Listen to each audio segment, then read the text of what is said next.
Boa noite, pessoal. Tudo bom aí com vocês? Estão me ouvindo aí no outro lado? Professor. Boa noite, sim. Tudo bom?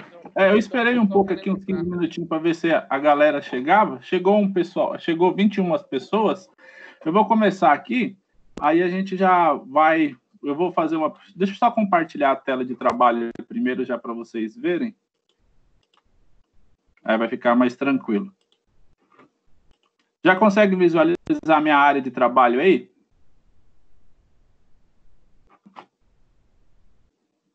Estão conseguindo visualizar minha área de trabalho aí? Sim, professor. Então beleza. Hoje eu vou fazer uma programaçãozinha um pouco mais tranquila, porque é pós-prova, né? Então o que eu vou fazer? Eu vou fazer a correção da prova, para vocês tirarem dúvida, alguma coisa que ficou aí pendente em alguma questão, tá? Eu vou falar semana retrasada, que foi a semana anterior à prova, né? Do dia 16, a gente falou um pouco da atividade de projeto. No pouquinho lá pelo final da aula, umas 9, 10, assim, a gente fala um pouquinho de projeto.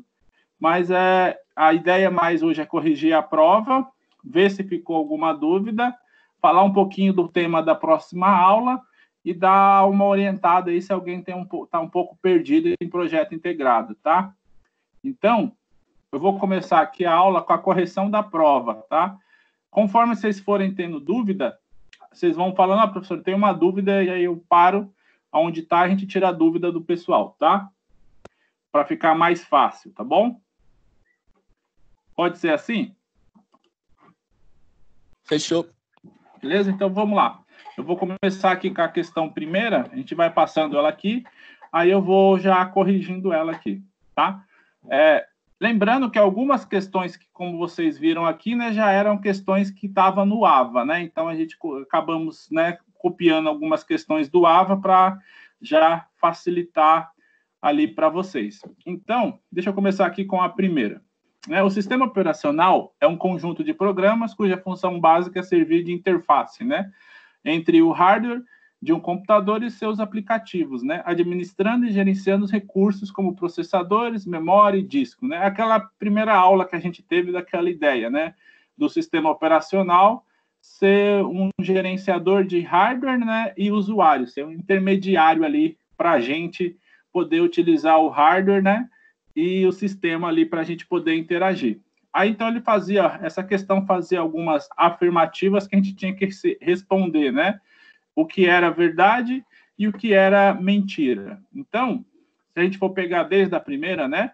Gerenciar os recursos de hardware de forma protegida, isso é uma verdade? Sim, né? Porque a ideia é que o sistema operacional, né? Ele está na frente do hardware, então ele está fazendo com que seja uma forma protegida de gerenciar o hardware sem precisar, vamos dizer, de contato humano e de ali você consegue, por exemplo, usar o teclado, o mouse, e eles não o sistema entende cada um dos dispositivos e com isso não há um conflito, né? Não há um conflito que você, quando você usa o mouse, apareça alguma letra na tela, ou quando você está usando o teclado, o mouse se mexa, né? Então, isso é uma forma protegida. E se a gente for ver, combina o que está com a afirmativa do texto aqui em cima, né? Que é o sistema operacional, né? Servir de interface entre o hardware do computador e seus aplicativos, né? Então, isso está correto. Garantir a utilização segura do computador? Também, né?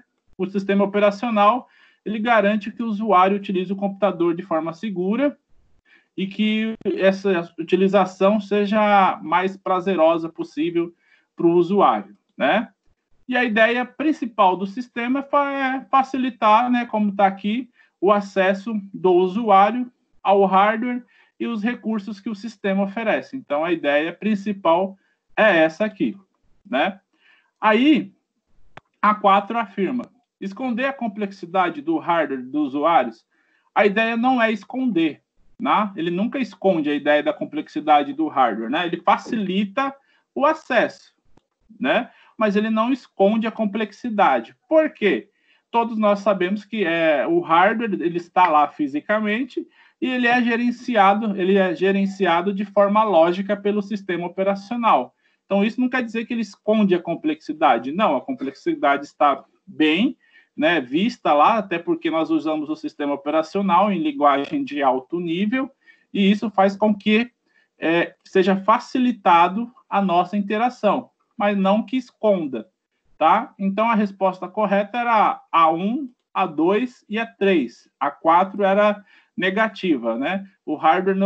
A complexidade do hardware não é escondida, mas ela é facilitada pelo sistema operacional para gerenciada, tá? Então, aqui na primeira era 1, 2 e 3 corretas, tá? Então, repetindo aí, a ideia do sistema operacional é, sim, gerenciar os recursos de hardware de forma protegida, que é o quê, né? Um hardware não interfere no outro, e a execução do hardware não interfere na outra execução. E aí o exemplo do teclado, do mouse, do monitor, né?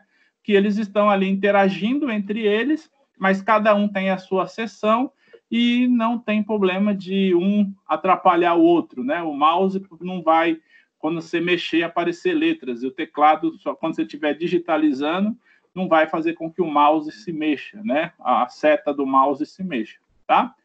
O sistema operacional também tem como uma ideia, né, garantir a utilização segura do computador, né? O sistema operacional garante o funcionamento ali de forma segura do computador para os usuários e facilita o acesso aos recursos do sistema, né? O que seriam esses recursos aqui que essa questão fala? O armazenamento de dados no HD, né? Salvar, alterar, deletar, né? Acesso à internet, né? Tudo isso são recursos que são facilitados pelo sistema operacional. Então, a resposta da primeira questão é a 1, a 2 e a 3 como verdadeira.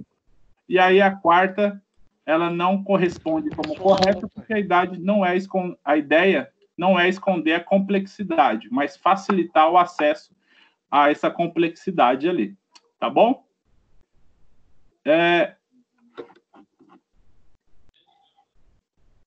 A segunda questão, se vocês lembrarem, é uma questão até que está no AVA de vocês, tá? Quem fez lá as unidades deve ter lembrado dessa questão aqui, né? O que na verdade, ela trata aqui? De uma coisa interessante que aconteceu com os avanços do smartphone, né? Então, o que aconteceu, né? A informação que é trazida aqui na questão 2 é que com os avanços do smartphone e aí o sistema operacional principal sendo o Android, como o número de smartphone praticamente hoje chega a ser quase maior que o número de pessoas na Terra, né? Ou é maior, muitas das vezes é cotado 2 vezes mais. Isso é simples, né? Só você olhar no dia a dia, tem pessoas que têm 3, 4 smartphones utilizando, né? Ou até linhas, né? Hoje qualquer celular, smartphone mais clássico tem 2 linhas aí de operação. Então, o que trouxe essa questão, né? Que essa mudança de rotina no cotidiano das pessoas que somos nós, né? Principalmente com essa adesão, e aí, né? A Google dominando o mercado com o sistema operacional Android para smartphone, ela conseguiu ser, vamos dizer, um dos principais sistemas operacionais que se tem na atualidade, né?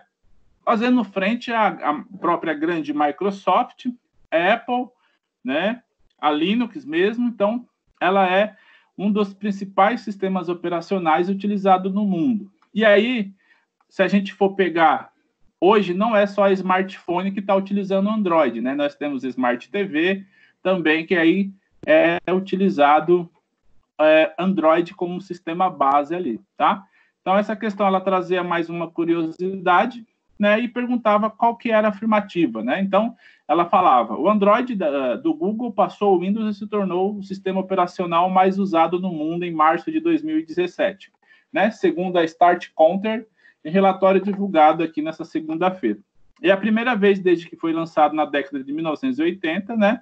A Microsoft lança seu primeiro sistema operacional nessa década, que ela perdeu a posição, né? Então, foi a primeira vez que a Microsoft perdeu a posição no mundo como o sistema operacional mais utilizado, né? E aí ele fala, né? O levantamento da firma de análise considera computadores, notebook, tablets e smartphone, né? E o Android estava em 37,93% dos aparelhos, enquanto o Windows equipava 37,91%, né? Se a gente for buscar hoje, com certeza a porcentagem da Android subiu mais, né? Porque hoje nós temos a linha de Smart TV, né? E outros produtos que foram agregados utilizando Android. Então, com certeza, essa marca subiu. Mas aí, né? Se a gente for pegar, ele perguntava, né? Considerando o marco da história da tecnologia e a atual liderança do sistema operacional Android, ele perguntava qual que era a resposta certa, né? Então, a primeira aqui já é dado como resposta certa, né? Este marco da tecnologia deve-se ao fato do avanço e do aumento do uso de smartphones fabricados no mercado, né? Isso foi gigantescamente, né, fabricado. Então, né, quando surgiu, ele foi de uma maneira, nos primeiros anos, né, e até hoje, muito vendido. Então, muitas pessoas têm. E o acesso a esse aparelho ele foi facilitado, né? E se utilizou como base o sistema operacional Android da Google. Então, isso que se tornou o Android o primeiro do mercado. As outras afirmativas, elas estão falsas, né? Então, vamos ver o porquê elas estão falsas, né? Os dados apresentados pela pesquisa são pontuais, o que não representa significativamente a perda do Windows na liderança competitiva do mercado. Olha, né? Os da revista, não, eles dizem que não são pontuais, que eles trazem aqui informações técnicas, né?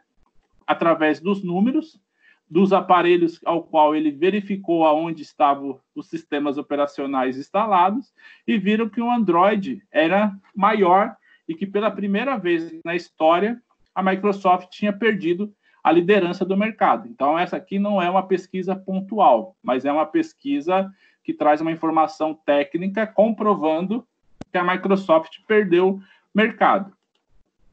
A próxima, né, que diz que a mesma diferença sendo pequena no percentual entre Android e Windows, apresentado pela pesquisa, a Microsoft não tem como que se preocupar, uma vez que a qualidade dos seus serviços é muito boa e os usuários estão acostumados a usar somente o Windows, facilitando a consolidação da marca nos smartphones. Olha, isso aqui é vamos dizer, uma grande falácia, né? Porque não foi isso que aconteceu. Tanto é que se a gente for pegar o sistema, né, mobile da Microsoft com o Windows Phone, deu super errado, não se tornou usuário, né, não se tornou prático e nem facilitador para o usuário. E a própria Microsoft abandonou o projeto de smartphone, né? Então ela perdeu mercado e não conseguiu recuperar, e ela não tem uma liderança nessa linha de smartphone, né? O Nokia lá, que era uma das linhas que foram compradas até, e o sistema operacional que foi feito, dedicado, que a Microsoft dedicou tempo, dedicou horas, né, e dinheiro, não funcionou. Ela perdeu na corrida para o Android da Google, e por isso que ela, né, está errada essa afirmativa. Na verdade, ela se preocupou bastante, mas não conseguiu recuperar o mercado, teve que abrir mão desse mercado, parar suas linhas de pesquisa e fabricação e assumir o prejuízo que ela veio e teve aí nessa linha, tá? Então, essa aqui também está errada, está equivocada, né? Então, a próxima. Este marco da tecnologia deve-se ao fato de que os smartphones desenvolvidos somente nos Estados Unidos levaram os índices de uso do sistema do Google, né? E em breve os sistemas iOS da Apple passarão ao uso do Android. Essa aqui também, né? Se a gente for pegar o pé da letra, não tem nada a ver, né? Tá totalmente fora do contexto, né?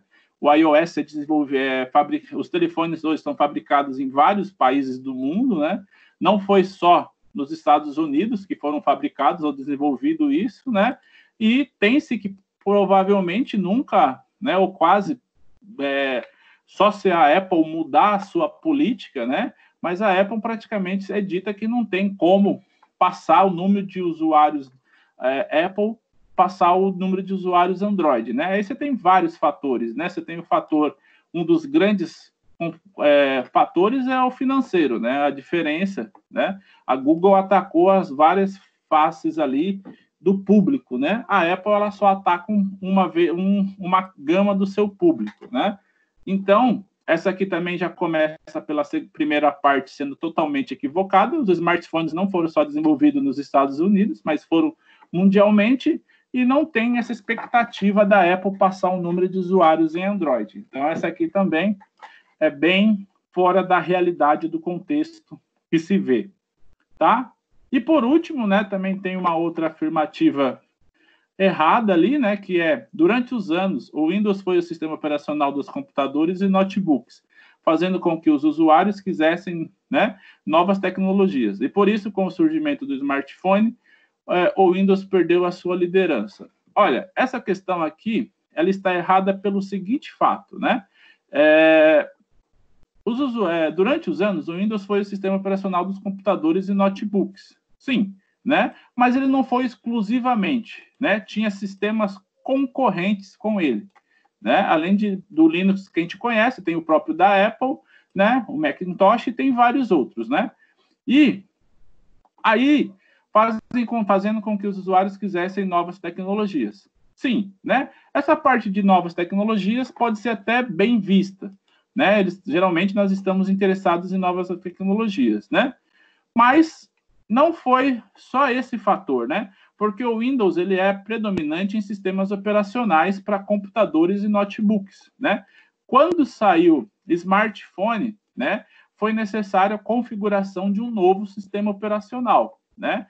Então, ela perdeu a liderança aí, né? Porque ela não conseguiu fazer com um sistema operacional mobile dela, né, o Windows Mobile, fosse tão aceitável, tá? Então, essa questão é errada pelo fato que não foi o único sistema operacional para computadores e notebooks, né?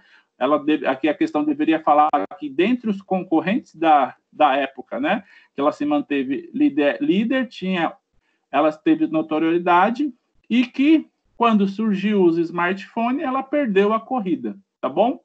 Tem alguma dúvida até agora, pessoal, aí nessas duas questões, ou tão tranquilo?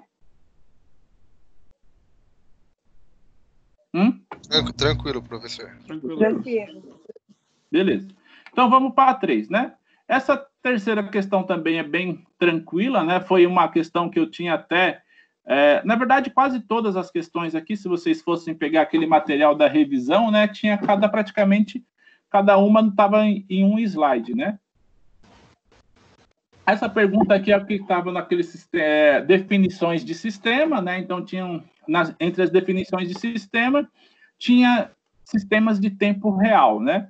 A ideia de sistema de tempo real é que ele faça as medições e os resultados que ele queira em real tempo, né? Em tempo real. Então, os sistemas, né? Que, por exemplo, aquilo que eu cheguei a comentar em sala de aula, tráfego aéreo, represa, né?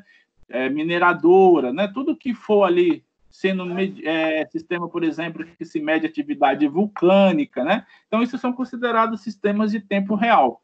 E essa questão pedia, né, sistemas de tempo real.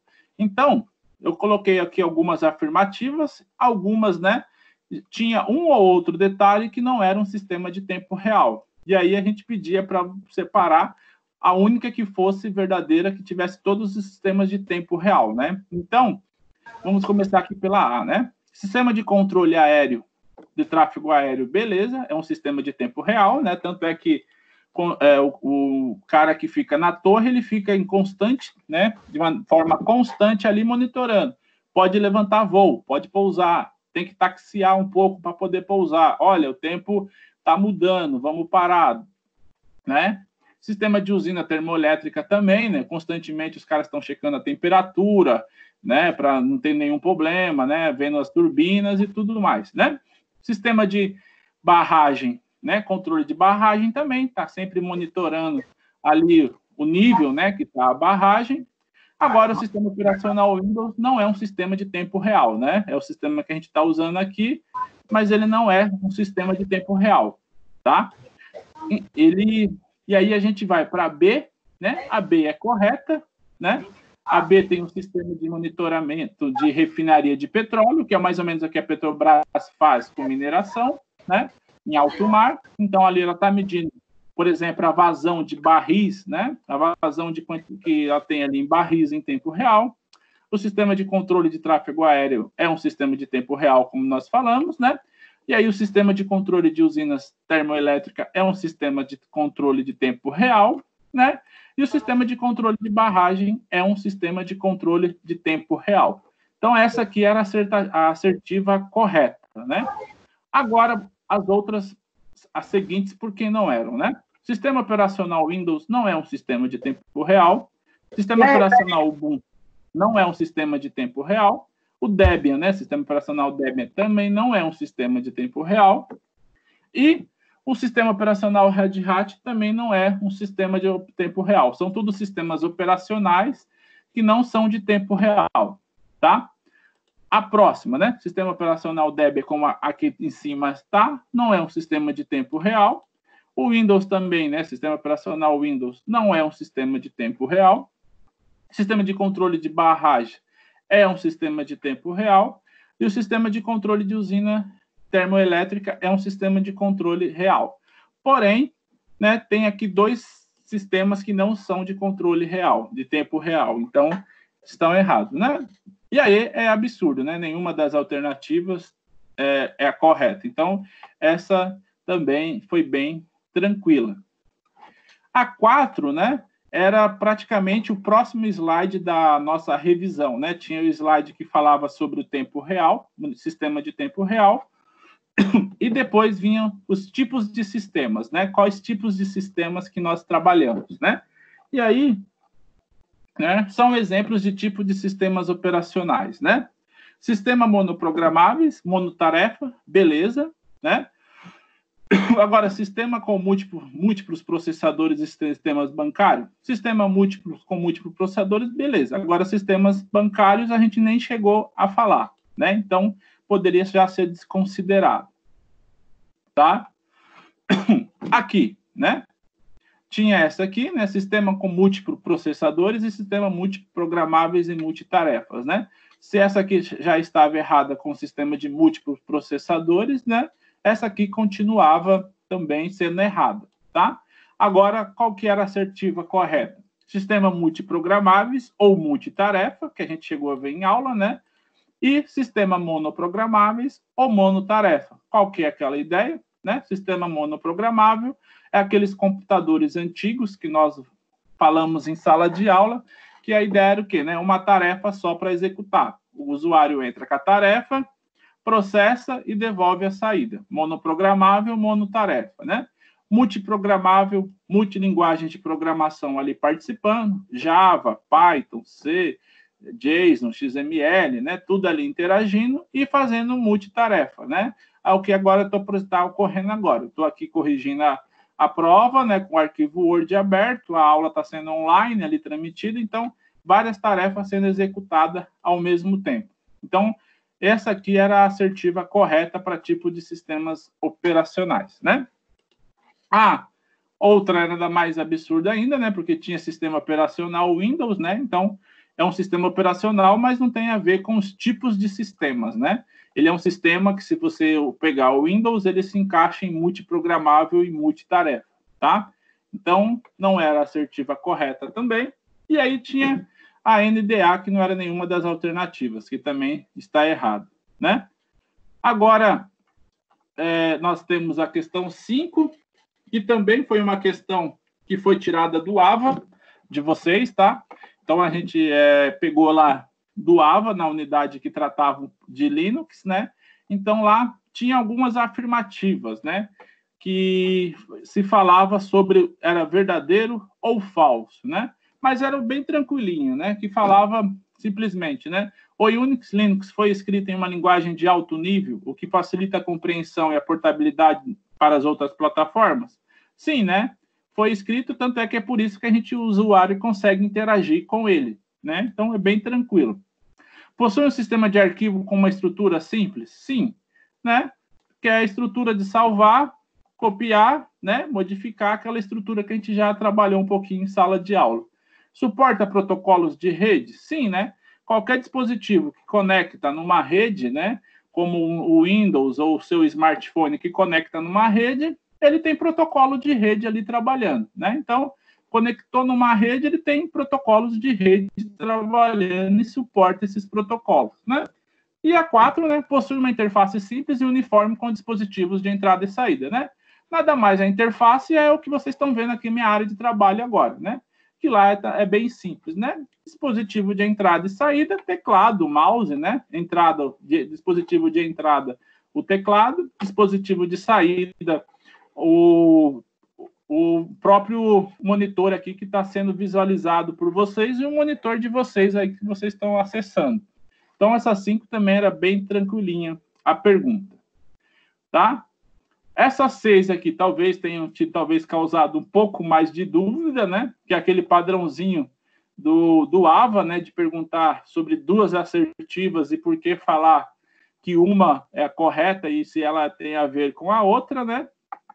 Mas a gente pegou essa questão porque a gente, como tinha visto que, né, que vocês já estavam ali no AVA, falei assim, deve ser uma questão que eles já se depararam e talvez vai ser mais facilitadora para vocês aí. Mas a ideia também era bem simples, né? Ele fala que o primeiro sistema operacional lançado pela Microsoft foi em 81, que é o clássico MS-DOS, né? Que é só a famosa tela preta, né? Que seria desse estilo aqui. Né? Se a gente for pegar, que seria, né? Quando a gente pega seria essa tela preta, né? E o cursor branco e as linhas escritas, né? Que é o famoso MS-DOS ali da época. Né? Foi desenvolvido com algumas ideias do Linux, né? E para a palavra Windows foi traduzido como janela, né? Que é janela, na verdade, em inglês. E aí, a ideia era fazer uma interface gráfica e aplicar em cima, né? E aí, ele fala, com base nesse histórico da Microsoft, e avalia as duas proposições a seguir, né? Ou as duas propostas a seguir, né? Para usar o Windows, é necessário adquirir uma licença da Microsoft, que é para pagar por computador onde ele será instalado? Sim, né? A gente sabe que isso é verdade. O Windows, ele é um produto que é licenciado, ou seja, você tem que adquirir uma licença para poder utilizá-lo, né? Você vai adquirir de forma, né, ali pela internet, de forma correta, você tem que pagar uma licença, tá? E aí ele fala o porquê disso aqui, né? Porque o código-fonte do Windows é restrito e apenas aos desenvolvedores do sistema operacional, pois trata de um sistema proprietário da Microsoft? Sim, né? Um dos grandes motivos é por isso, né? O código-fonte do Windows, ele não é aberto, né? Ele é restrito apenas para a equipe de desenvolvimento dentro da Microsoft, né? Então, ele é um sistema proprietário da Microsoft, que você tem o código-fonte só liberado para os desenvolvedores internos e é por isso que é cobrado uma licença para poder utilizar. Então, você tinha que buscar a preposição que mais combinasse com isso, tá? Só que, né? Essa aqui, o que acontece, né? O código, essa afirmativa 1 não era basicamente a justificativa, tá? Porque o que acontece, né? Se a gente for pensar, a asserção 1 é uma proposição falsa? Não, né? Vamos julgar agora as alternativas aqui. A asserção 1 é uma proposição falsa? Não, ela é verdadeira, né? Para usar o Windows é necessário adquirir uma licença da Microsoft, que é paga por computador onde será instalado. Então, essa aqui já está fora, né? A asserção 1 é uma proposição falsa? Não, ela é verdadeira, né? Então, essa a gente já elimina A, né? Aí, se nós formos para C, as asserções 1 e 2 são proposições falsas? Não, né? Ela é verdadeira, né? Então, as duas, essa C também está fora. A asserção 1 é uma proposição verdadeira e a asserção 2 é uma proposição falsa? Não, as duas são verdadeiras, né? E aí você tem agora a B e a C, a B e a E para ver qual que são as corretas, tá? Aí você tem as asserções 1 e 2 são proposições verdadeiras, beleza, né? Só que a 2 é uma justificativa da 1? Não, né? A 2 não é uma justificativa da 1.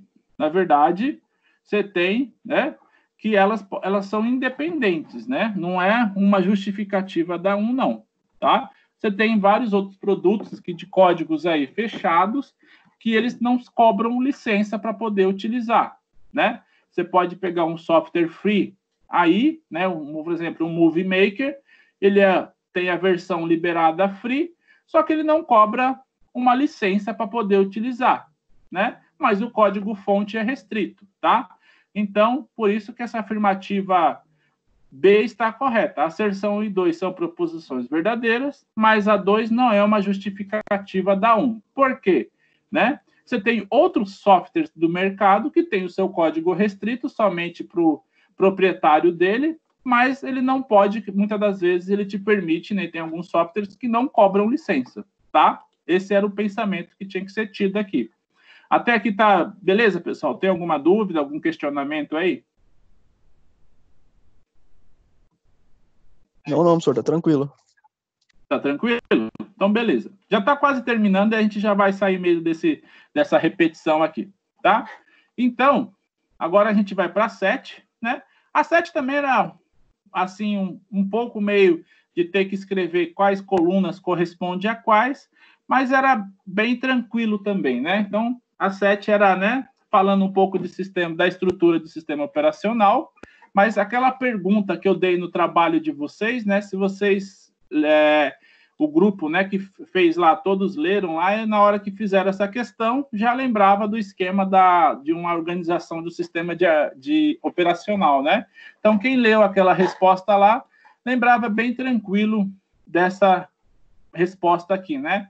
Que qual que era a ideia, né? Ligue ao que o sistema operacional tem, né, que é sistema de gerenciamento de dispositivo entrada e saída, gerenciamento de processo, arquivo e memória, né, com o seu respectivo correspondente aqui, né. Então, se a gente fosse ver, né, o que seria, né, vamos procurar aqui o 1, né, gerenciamento de dispositivo de entrada e saída, né. Então, seria o quê? O dispositivo de entrada e saída. Teclado, né, mouse, os periféricos ali que a gente chama, né. Então, os periféricos é responsável por criar, finalizar, escalonar e sincronizar processos e threads? Não, né? Esse aqui já está, na verdade, já está bem clássico, que é o gerenciamento de processo que faz isso, né? É responsável por criar, finalizar, escalonar e sincronizar processos e threads, é o gerenciamento de processo. Tanto é que você pode pegar aqui, né? O 2 vai ser o 1. Então, na assertiva que tiver, né? 2, 1, você já pode marcá-la como correta. Então, no nosso caso, nós teríamos D e E, né? Mas você já conseguiria eliminar, né, a B e a C. Então, já daria mais de 50% ali eliminado já para você. Então, beleza. E aí, agora, é responsável por gerenciar os arquivos, criar, excluir, por exemplo, né? E diretórios, criar, excluir, por exemplo, né? Quem é o cara que gerencia os arquivos? Sistema de arquivo, né? Não tem outro cara que faça isso. Então, o 3 seria o 2, né? 3, 2. Então, se você for pegar, 3, 2 seria D, né? Você nem precisaria terminar toda a questão para poder respondê-la, né? Era só você linkar, com 2 você já conseguiria matar, que seria D, tá? Mas vamos continuar aqui, né? É responsável por gerenciar os comandos e interrupções geradas pelos dispositivos, né? Tratamento de erro e fornecimento de uma interface simples e fácil de usar entre os dispositivos e o restante do sistema, né? Essa aqui, né, aqui seria a... Deixa eu ver, estou na 3 aqui. Essa aqui seria já, né, o gerenciamento de dispositivos de entrada, né? Então, seria aqui 3, né? Então, ficaria aqui, né, 3, aqui, 3, 2, né? Então, aí nós teríamos, por último, o gerenciamento de memória, né? Que gerencia quais partes de memória estão em uso e quais partes estão disponíveis, né? Além de gerenciar a troca de processo entre memória principal e memória secundária, né? Para a gente ver isso aqui mais ou menos, se a gente chamar o gerenciador de tarefa, né? Mostrar o monitor de recursos aqui, você consegue, né, ver, né? Por exemplo, se a gente for comparar com a questão, né? Aonde está o gerenciador de memória funcionando aqui, né? Essa parte de memória, né? Aqui você vê o cara que é responsável pelo gerenciamento de memória compartilhando o que está sendo usado, o que está sendo livre e deixando disponível, né? Aí você tem o de sistema de arquivo, que é o do disco, né? Ele está mostrando que está sendo lido, alterado ou gravado lá. Você tem o gerenciamento de processo, que é através do processador aqui, né? Então, aí você tem CPU, memória, disco, né? E os dispositivos de entrada e saída que a gente está utilizando agora. Então, acho que também essa não teve muita complicação, né? Aí já estamos na questão 8, né? Que era uma questão também mais conceitual, né? Então, ela falava ali, né? Até mesmo a Microsoft, inimiga de longa data do software livre, já se rendeu aos benefícios do Linux, né? Essa aqui também era uma questão que vinha para a gente do AVA, né? Então, creio que você já deve ter se deparado com ela quando vocês estavam fazendo o estudo aí de vocês, né? Então, vamos lá. Até mesmo a Microsoft, inimiga de longa data do software livre, já se rendeu aos benefícios do Linux e passou a permitir em seus serviços de computação em nuvem, né? Que é o Azure, né? O Windows Azure, que é a nuvem da Microsoft ali. De fato, pelo menos 33% dos clientes da Microsoft utilizam Linux em vez do Windows no Azure. A própria companhia já chegou a abraçar o Linux para sustentar algumas partes do Azure e fechou uma parceria com a Canonical, né, que desenvolve uma das mais famosas versões de Linux, que é o Ubuntu, né, e para fazer com que fosse mais fácil para os programadores construírem aplicações Linux no Windows, né, com a implementação do Shell Bash, né. Aí ele fala, considerando os benefícios do Linux, escolha uma opção correta, né. Então, se a gente for pegar, né, o Linux é altamente customizável, essa primeira parte, beleza, correta, né, porém tem um alto consumo de energia. Não, né, mentira, né, porque eu posso instalar o Linux nesse computador aqui, né, e ele não vai consumir energia, né, ele vai consumir o que está sendo na bateria carregada e não é alto esse consumo, é um consumo normal ali para a gente. Então, essa aqui está errada por causa da segunda parte ali, tá? Aí vamos para B, né? Devido à sua capacidade de ser escalável, usar qualquer um dos processadores integrados disponível no mercado, o Linux se torna uma plataforma pouco usada em televisões, entretenimento em automóveis, sistema de navegação e muitos outros tipos de dispositivos. Isso aqui não é verdade, por quê? Né? Você já tem uma versão até de Linux para smartphone, né? Então, ele é bem atrativo, né? E pode ser usado, sim, nessas frentes aqui, né? Que é Smart TV e para fazer entretenimento em automóveis e outras coisas assim, né? Dá para programar e colocar ali. Então, essa aqui também está errado, tá? O Linux é a melhor opção no mercado de servidores. Isso aqui também não é uma afirmativa 100%. Você vai ter que estudar o caso e ver se ela é a melhor versão ou não, né? Depende do que você vai consultar ali para poder operar em cima de Linux, né? E a segunda parte também está errada, né? Porém, em função da grande dificuldade de suporte, as empresas optam por contratar outros servidores, né? Isso aqui também não é verdade, porque tem empresas que prestam serviço de suporte para Linux, né? Você consegue contratar. Possa ser, talvez, um pouco mais cara que o Windows, depende da frente, né? Porque tem vezes que já pode ser mais barata, né? Então, essa aqui está fazendo uma afirmativa que nem sempre vai ser verdade, tá? Agora, a D faz mais sentido, né? Porque qualquer pessoa pode obter uma versão de Linux, né? Se só chegar lá, abaixa. Por exemplo, se eu quiser aqui, né? Eu venho aqui, vou no browser, faço um download da distro do Ubuntu, só digitando, né? Ó. Digitei o Ubuntu que eu quero baixar, vou aqui, download, né? Já começo a baixar a versão, né? Já vai liberar aqui no download, ele já fala que está aguardando e já começou a baixar o download da versão, né? Então, isso é bem tranquilo, qualquer pessoa pode fazer, realmente, né? E aí você escolhe a versão, né? E aí agrupa um conjunto de aplicativos dos usuários para um modelo de uso específico, né? Isso sim, ele vai lá igual o Windows, né? Quando você abaixa o sistema operacional, ele já vem com um conjunto de aplicativos, né? Você não instala a calculadora, ela já vem instalada. O WordPad, né? Você não instala, ele já vem instalado, né?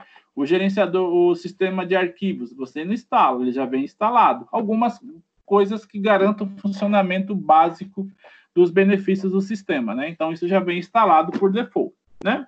E aí ele aproveitando os diversos benefícios do Linux, né? Então essa aqui é uma verdade, né? Isso aqui está correto. E aí também não tem nada a ver, né? Nenhuma das alternativas não. A D está correta, tá? Agora nós estamos já na questão 9, né? Estamos bem perto do final. A questão 9, ela é muito ligada com a questão que é aquela que fala dos smartphones, né? Quem acabou fazendo a prova e deu uma analisada, ela está muito ligada a essa questão 2, né? Que é aquele uso e o avanço do Android como frente de sistema operacional, né? Por quê? A questão 9 vai falar dos televisores, né? Das atuais Smart TV, né? Que é o controle remoto das TVs atuais, possui microfone e aceita comandos por voz, né? Como se comunica com a tela por Bluetooth, servindo como um mouse ou um cursor, né? Com sensor de movimento ou touchpad. As TVs smarts possuem processadores, né? Isso você tem, né? Você tem ali, muitas das vezes, um octa-core, um quad-core ali nos processadores, né?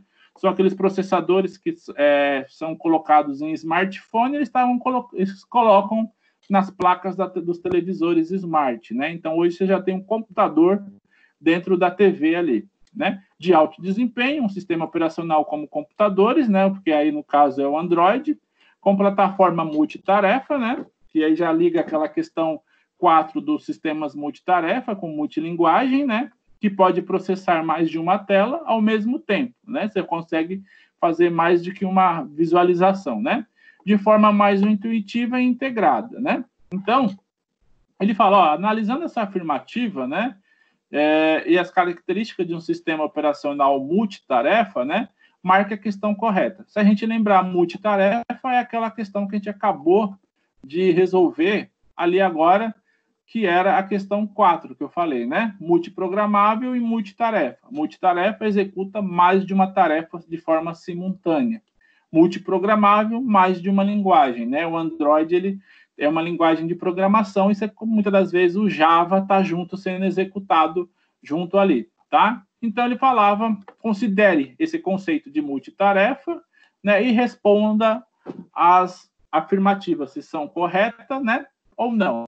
Então, vamos já na primeira, que é a correta, né? No caso do texto apresentado, os televisores atuais conseguem realizar várias tarefas ao mesmo tempo. Correto, multitarefa. Pois o sistema operacional instalado nelas gerencia de forma eficaz as atividades solicitadas pelo usuário. Com certeza, né? E ele dá 2 exemplos, como acessar a internet e ouvir música ao mesmo tempo. Beleza, isso aqui está corretíssimo, né? Isso é o que realmente acontece nesse conceito de multitarefa, né? Fazer mais de uma tarefa ao mesmo tempo. E aqui, no caso, ele deu até um exemplo, ouvir música e conectar à internet. Agora vamos ver porque as demais estão erradas, tá? Nos sistemas operacionais multitarefas, os usuários têm a impressão de que os programas rodam ao mesmo tempo e demoram muito para executar. Não, né? Eles sim, rodam ao mesmo tempo. Só que a ideia é apresentar para o usuário de uma maneira rápida. Ou seja, olha, nós rodamos os programas ao mesmo tempo, só que eles são ágeis e você tem de forma mais rápida possível o resultado, não que demoram, tá? A ideia não é demorar, a ideia é ser ágil, até porque as Smart TV, elas têm que responderem rapidamente às requisições ali dos usuários. Então, essa afirmativa está errada pelo termo demora aqui que foi utilizado, tá? Aí a gente vai para C. O sistema operacional Unix introduziu os conceitos de multitarefa, porém não se tornou conhecido e não serviu de base para a grande maioria dos sistemas operacionais atuais, né? Essa dessas 3 que a gente leu até agora, ela é a mais absurda, né? Senão, o Smart TV, que é falado aqui em cima por causa do conceito de multitarefa, não estaria sendo utilizado hoje, né? Então, o conceito de multitarefa é o que é utilizado no momento, e com certeza vai ser utilizado em todos os anos que vir aí, né? Por causa desse conceito de mais de uma tarefa.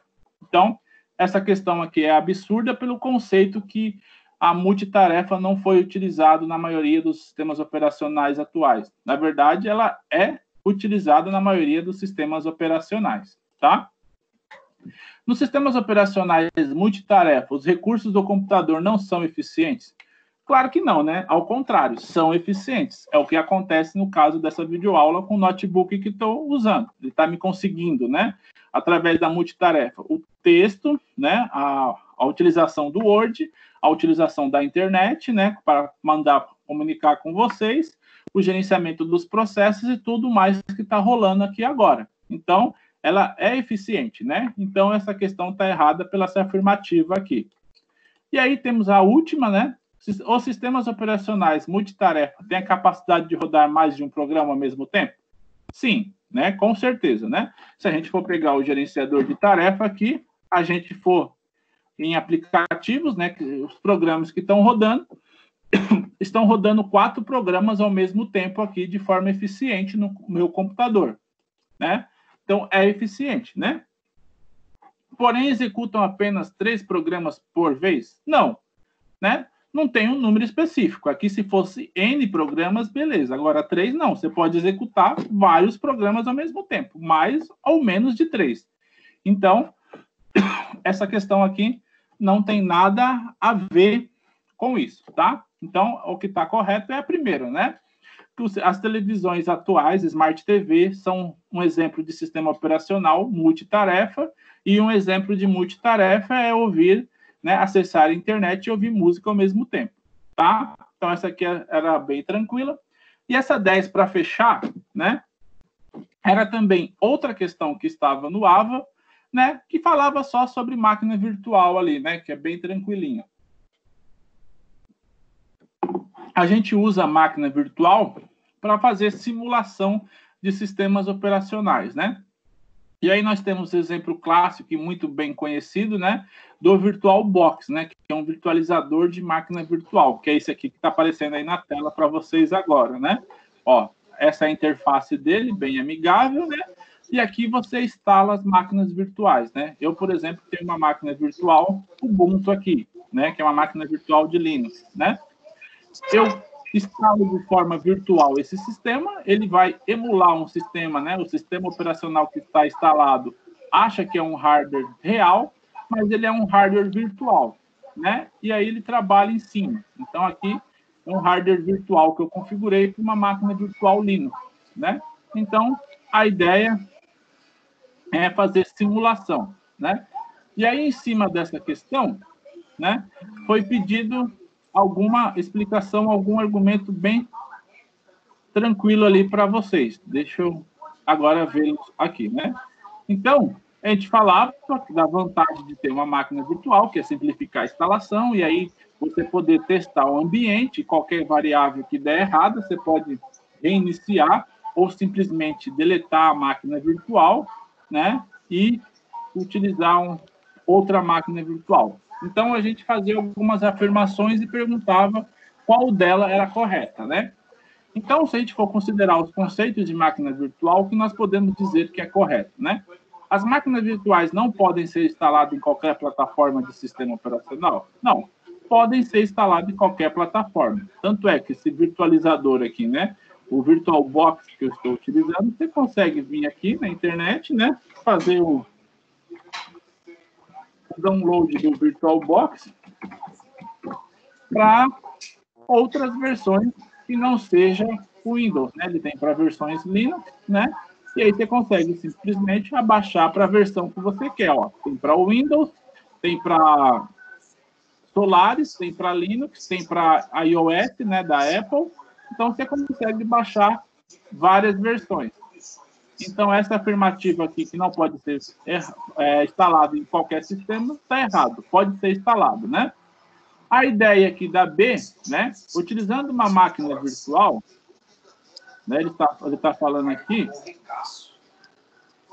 Que bom. Ele está falando aqui que se a gente instalar uma máquina virtual, né? A gente não vai ter economia de disco. Na verdade, tem sim, né? Porque quando você vai instalar uma máquina, você pode configurar um espaço do disco de acordo com o tamanho que você desejar. Então, você pode economizar o espaço, sim, do disco principal, né? Você faz uma instalação com tamanho mínimo de armazenamento, você já está economizando espaço em disco, tá? Então, essa também está errada, né? Agora, a gente vai para C. A recuperação de dados em uma máquina virtual é muito lenta, pois o controle é transferido para o sistema operacional instalado na máquina, e somente ele tem acesso.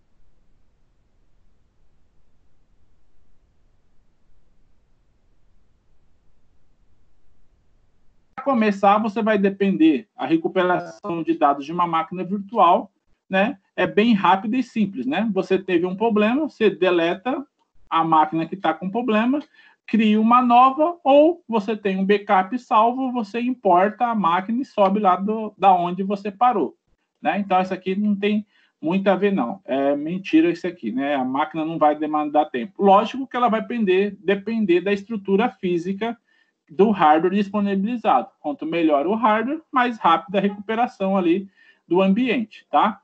E aí nós temos a D. Uma das desvantagens de usar máquinas virtuais é poder testar vários sistemas operacionais sem precisar particionar o HD. Na verdade, isso é uma vantagem, né? Não é uma desvantagem, é uma vantagem, porque você não vai precisar ficar criando repartições no seu HD, né? Então, isso é uma vantagem, não é uma desvantagem, tá? E aí, para finalizar, a correta é: nem todos os usuários de computadores precisam de uma máquina virtual, né? Com certeza. Usuários comuns, por exemplo, de escritório, que trabalham no escritório, não tem necessidade de criar uma máquina virtual, né? Ela é indicada quando é necessário rodar outro sistema operacional no mesmo computador para, por exemplo, fazer teste, né? Então, aí ela fica correta, tá? Por isso, essas eram as assertivas corretas das 10 questões da prova, tá? Teve alguém que ficou com alguma dúvida, algum questionamento, alguma questão que achou meio complicada, assim, de entender a resposta, ou foi bem tranquilo aí para vocês? Librou, professor. As que eu Foi? fiquei em dúvida, você explicou para mim. Beleza. Aqui, tudo certo por aqui. Ah, tá. Acho que 5 questões ou 6 era do próprio AVA de vocês. Vocês chegaram a ver que tinha as questões do AVA lá, como eu falei na revisão? Sim, eu no caso, eu vi. Eu não sei os outros. Vocês chegaram a ver, pessoal, que as questões eram bem parecidas do AVA? Eu vi sim, professor. Né? Então, acho que foi bem tranquilo para todo mundo, né? Foi sim. Né? Então, beleza. A prova eu já disponibilizei a nota, vocês já viram? Acho que quem já tem acesso do portal já viu a nota lá pelo portal, né? Já, tá mostrando sim a nota. Já. Então, beleza.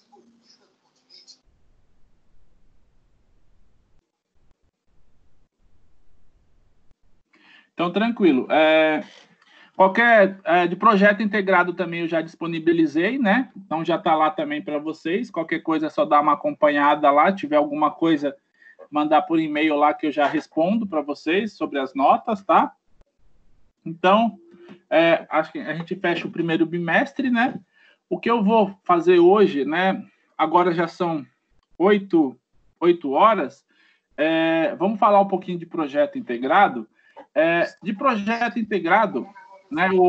Teve um colega de Professor. vocês. Oi? Licença, só um minutinho. Eu conversei com você por e-mail, não sei se você lembra, que eu perguntei para você em relação à atividade online. Aquela que eu passei? Não, então, eu não... Eu passei... Porque ela estava com 0 em atividades online, porque está dividida, né? As atividades. E atividades online estava com 0. Aí Você entrou conversando... antes ou depois? Hoje eu entrei, ainda continua com 0 em atividade online. Não, sim, mas você entrou na turma no começo ou depois, no meio? Não, no início. No início? Ah, tá. Sim. Eu acho que eu devo ter feito a retificação e a Vera não deve ter subido ainda, ou o sistema está processando, tá? Demora um pouquinho. Mas eu fiz a ratificação. Tá.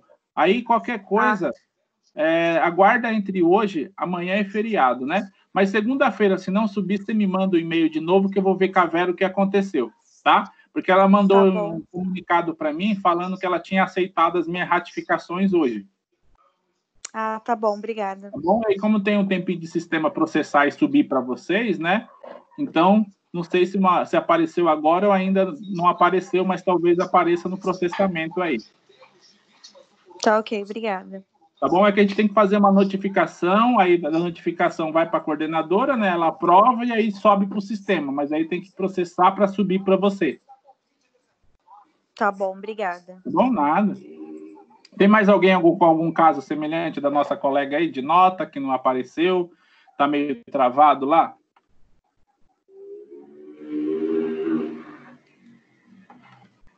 Não?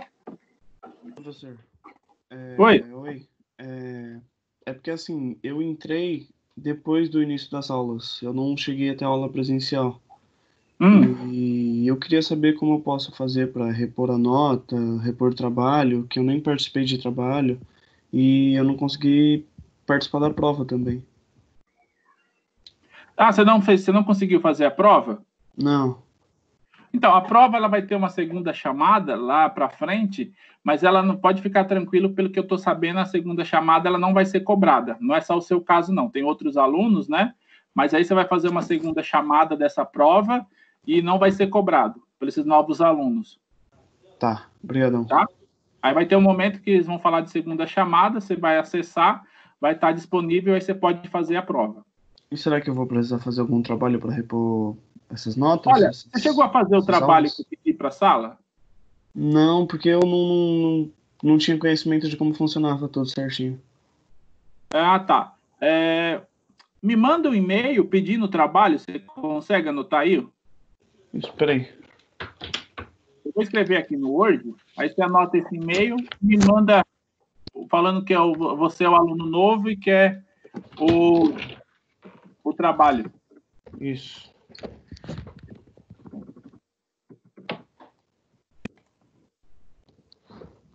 Ô, professor, eu também entrei há pouco tempo e eu não fiz o trabalho também. Então, aí você já anota o e-mail junto com ele, aí você já faz, vocês me mandam pedindo, eu já mando lá para vocês. Tá bom. Ó, dá para ver aí na tela de vocês? Dá, tranquilo. Sim, vou anotar. Professor, vou anotar também, tudo bem para pedir o trabalho? Não, pode ser. Pode pedir lá. Tá. Era só isso mesmo, professor. Obrigadão. Tranquilo. Faltou um N no Anhanguera, só para corrigir.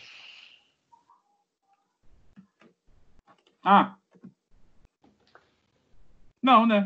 Deixa eu ver.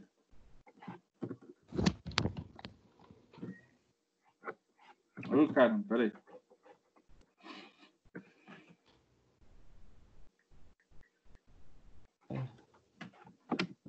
Aí.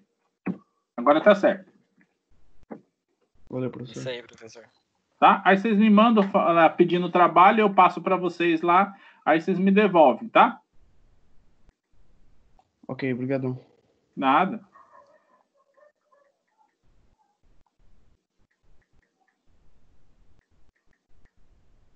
Alguém mais tem alguma pergunta sobre nota?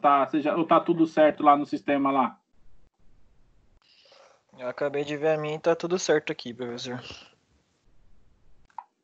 Beleza. Então, acho que do resto também deve estar tudo certo, né? Aí o pessoal, vocês que não fizeram o trabalho, me manda, tá? E aí, para a prova, vai ter a segunda chamada, é só vocês fazerem, tá? Aí já vai ser mais tranquilo, tá bom?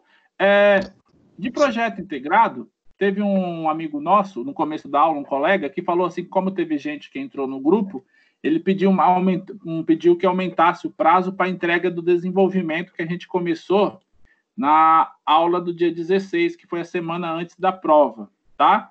Aí eu passei a data, a nova entrega, então, por causa desse pessoal que chegou agora, foi prorrogada para o dia 14, tá? Uma semana depois da aula que a gente vai ter, né? Hoje é dia 30, semana que vem a gente vai ter uma aula, e aí dia 14, né? Dia 7 seria a aula de projeto, né?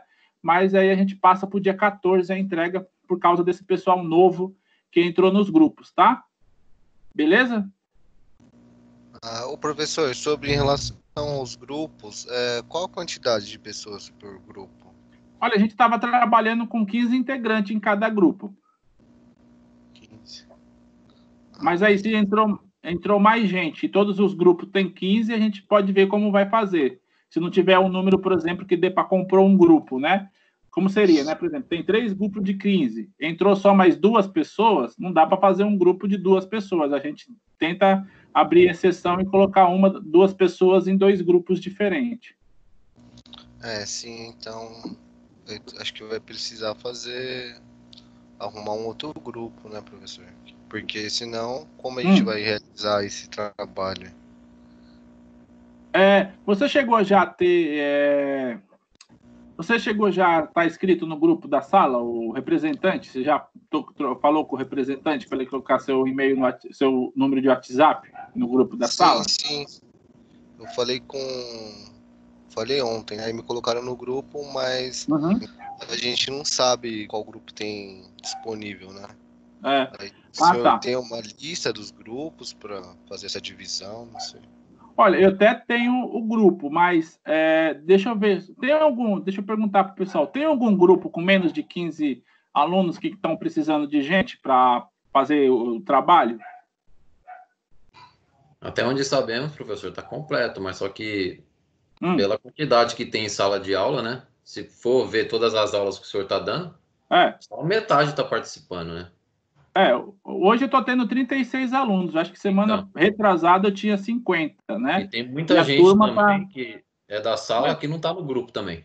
Bastante gente aí não está no grupo. A lista que eu tô da sala mesmo, tô com 99 alunos da sala. Então, mas todas as aulas que a gente está tendo está atingindo 45 pessoas só. E aí eu não sei se tem algum pessoal que está, né? Se está online ou tá como que tá. Se tem alguma pessoa desistiu ou não, né? Vamos fazer o seguinte: tem alguém que consiga receber esse pessoal que entrou hoje? Ou porque também agora fica difícil para mim. Foi o Rafael, não é isso? Rafael e Miguel, né? Foi, né? Acho que é isso, né, Rafael e Miguel? Vocês que entraram, né? Sim. O outro, não sei se é o Miguel. Eu entrei, mas não estou em nenhum grupo ainda. É Leonardo Pacheco. Ah, tá. Então vocês dois não receberam nota de projeto integrado 1, né? Tá zerado para vocês lá no AVA? Deixa eu dar uma olhada. Sim. Tá zerado, professor. Não tem nada, né? Vocês chegaram a entrar quando? Fevereiro, março, abril? Na plataforma, se eu não me engano, eu entrei em março. Eu também. Só que a atendente da Anhanguera, ela disse que não estava tendo aulas online e que o conteúdo era só aquele disponível. E aí, como vocês foram lançando mais e eu não estava em nenhum grupo da sala, eu não fiquei ciente. E acabou atrapalhando, né? Porque os professores começaram a atualizar, né? Porque agora acontece isso mesmo. Vocês dois vão ter que ver se encaixa em um grupo, né? E aí, para vocês me mandarem um grupo que vocês estão participando para me inserir na lista, né? Só que eu não consigo mandar que o grupo insira vocês, por causa, muitas das vezes, que vocês não acabam tendo aderência ao que o grupo está tratando, né? Então, talvez é mais fácil vocês dois me passar um e-mail de vocês, né? Aí eu mando um e-mail eu mando um e-mail para o líder perguntando quem pode trocar uma ideia com vocês. Tem representante dos líderes de projeto integrado? Não, professor, eu estou vendo aqui com o nosso grupo aqui. Nós está com 15 fechado. Aí tô vendo com eles aqui se tudo bem. Aí entra mais um aí, mais um integrante, ou os dois aí que o professor permitir também. Eu tô vendo a mesma coisa. Tô com 15 integrantes e vendo se pode colocar mais um. Porque assim, os 15 integrantes do grupo de vocês, eles estão ativos?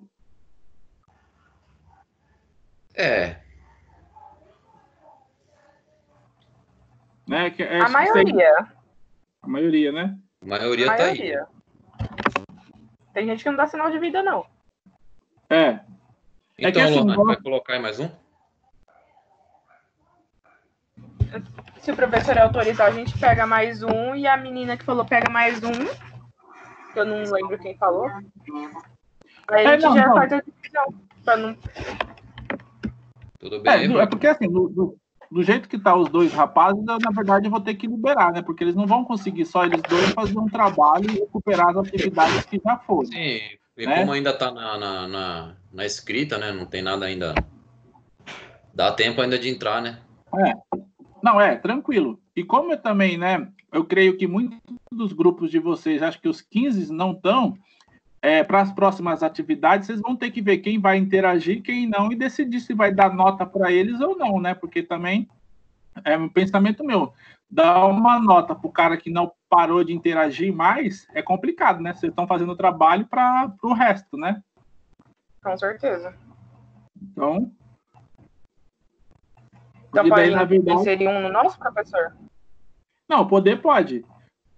Na verdade, porque assim, né? Vamos dizer, se inserir Poderia ser nós, professor, e tá entrando agora. Então a gente tem que ver nisso também, né? Porque assim, vocês têm que Poderia ver ser eu começando hoje e precisando de um grupo, então. Sim. E tem que ver também quem está participando para ver se vocês vão continuar com essas pessoas ou vou falar pro cara, ó, você vai continuar participando, não? Aí se o cara falar, ó, né? Não sei, não estou muito afim. Aí é uma hora de cortar os integrantes para também não ficar fazendo um monte de coisa e dando nota para os caras à toa, né? Eles só ganhando em cima de vocês. Sim. Né? Porque, querendo ou não, o projeto integrado só tem as entregas, né? Vocês vão fazer uma entrega dia 17, aí dia 24 vai começar outra, né? Em maio, né? Aí você tem mais uma entrega, né? Ali dia 14 de maio, aí dia 21 começa mais uma atividade, junho vocês entregam ela, então, querendo ou não, vocês vão fazer mais 2 ou 3 atividades que, se o pessoal não estiver interagindo, vocês vão dar nota para eles no projeto, porque essa disciplina não tem prova, né? Então, vocês vão fazer com que alguém passe sem fazer nada. Entendeu? E depois, eu não sei, eu acho que valeria a pena fazer uma reunião aí, um Zoom da vida, aí alguma coisa. Fazer uma peneira, né? Porque muitas das pessoas, tipo assim, porque, né, fazer um baita de um trabalho para pegar, né, pesquisar, gastar tempo escrevendo e tal, para mandar, né, e o cara não fazer nada durante essas 6 entregas e só ganhar a nota de aprovado, né? Entendeu? E aquela coisa, né? Esse semestre, aí você tem o próximo, no 3º semestre você vai começar a programar. Se esse cara estiver junto, como que ele vai programar alguma coisa, né? Sim. Né? Então também... meninos que estão sem grupo, se pronuncia lá no grupo que a gente vai fazendo a divisão entre a gente mesmo. Já tá com o grupo lotado para facilitar para todo mundo. Eu já coloquei o meu grupo, tá? Qual que tá no seu grupo, Beatriz? Já me adicionaram aí um grupo aqui. Quem? Obrigado. O Leonardo Pacheco. Ah, tá. Então sobrou aí o Rafael, certo? Isso. Provavelmente, eu creio que deve ter mais alunos sem grupo que não tá nem sabendo o que está acontecendo, mas ele não está entrando na aula, né? Não, tem muitos. De 99. A não 45. entra nem 50, Só que daí mas eu acho que a lista nunca chegou a bater completa. Acho que tem gente que não foi desde o primeiro dia de aula. Então, aí é aquela coisa, por isso que eu, por exemplo, falei assim, eu vou atribuir as notas, com certeza, se esse pessoal está acompanhando alguma coisa, eles vão se pronunciar lá e falar, professor, eu não recebi a nota, né? Aí eu falei, aonde eu vou ver? Porque assim, o cara não recebeu a nota de projeto, apareceu lá como não participante. Aí o cara fala assim, professor, não, eu participo de tal grupo. Eu falei assim, beleza, aí eu mando um e-mail pro cara e falo, é integrante do grupo de você? Não é, né? Mas até agora também essa galera não foi atrás, não. É só ver, dá para tirar uma média de quantas pessoas fez a prova do senhor? A minha, 56. Então, são 56 participantes na sala, o restante deve ter caído fora. Então, mas não tem 56. Aí que é estranho, porque assim, 56 pessoas fizeram a prova de sistemas operacionais, beleza, né? Só que, se a gente for pensar que eu coloco um grupo de 15 pessoas, né, para dar, né, 56, não pode, tinha que dar um número ímpar para dizer que todo mundo também está em projeto integrado. Sim. E não foi esse o caso. Então, eu não sei quem tá perdido, quem não tá, e como que tá isso daí. Eu esperava que depois do lançamento das notas o pessoal fosse falar comigo, mas até agora também não falaram. Aí eu acho que pode ser igual a nossa colega falou, né? Tá matriculado, mas não vem, ou trancou, ou parou, alguma coisa nesse sentido, né? Deve ser alguma coisa assim. É porque nem nas aulas chega mais do que 50 alunos. Então. Hoje mesmo a gente está com 38. Semana retrasada estava com 50, mas 56, por exemplo, nunca chegamos a ter, que foi o número da prova. Então. Mas beleza. Então, olha só. Eu vou falar. Hoje eu vou. Então, foi a correção da prova. Essa parte de projeto, então, ficou para aula entrega, né? Dia 14. Mas é assim: se vocês já terminaram antes, quiser enviar. Beleza, eu já computo a nota, tá? Quando vocês terminarem, já quiser enviar, já pode enviar. Não tem problema não, porque fica salvo lá o dia e tudo certinho, tá? Sim. E aí, o que a gente vai falar nessa próxima aula? Aula de hoje e da semana que vem, né? A gente vai falar sobre processos, tá? É bem tranquilo também a parte de processos, não tem muito complicação, não. Hoje eu só queria dar uma pincelada para a gente ter uma ideia do que é, né? Para a gente depois, na parte de semana que vem, né, já começar a se aprofundar mais, tá? Esses slides aqui, né, eles estão lá na unidade 4, tá? Seção 2. Se vocês quiserem depois baixar para guardar ou para estudo, tá? Tá na unidade 4, seção 2, tá? Que a gente fala aí sobre processos e threads, né? E aí, o que é na ideia, né? O que é aí eu só vou falar o que é um processo, um pouco da abstração, para depois, semana que vem, a gente entrar em mais detalhamento de cada coisa aí, tá? Mas, a grosso modo, processo sempre existiu, tá? Não é só em computação que a gente vê processo, né? Todos os lugares, praticamente, empresas, né? Nós, em nossa casa, nós temos processo, né? Se nós formos pegar, por exemplo, um processo simples ali de uma portaria de um condomínio, né? Você chega até a entrada, o porteiro tem um processo ali de registrar quem é você, né? Com seu RG, CPF, o destino que você vai, né? O apartamento e o que você é, né? O que você vai fazer? É uma visita, é uma entrega, é uma prestação de serviço, né? Então, ele ali é um processo, né?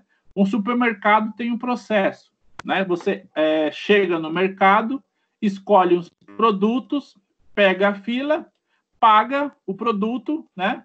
E sai, né?